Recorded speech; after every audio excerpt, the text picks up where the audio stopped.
কিন্তু আমাদের কৃষ্ণনগরের অনেক গরিব গ্রামবাসী আছে, তারা পারবে কি মহারাজ?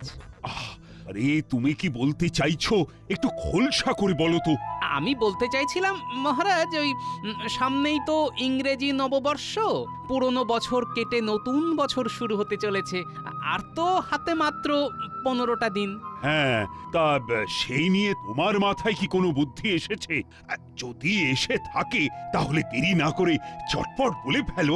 দেখুন মহারাজ, আপনার উচিত এই বছরের প্রথম দিনে সকল গরিব রাজ্যবাসীদের কম্বল বিতরণ করা আর তাদের ওই কেক খাওয়ানো মহারাজ। বাহ বাহ বাহ বাহ বাহ বাহ!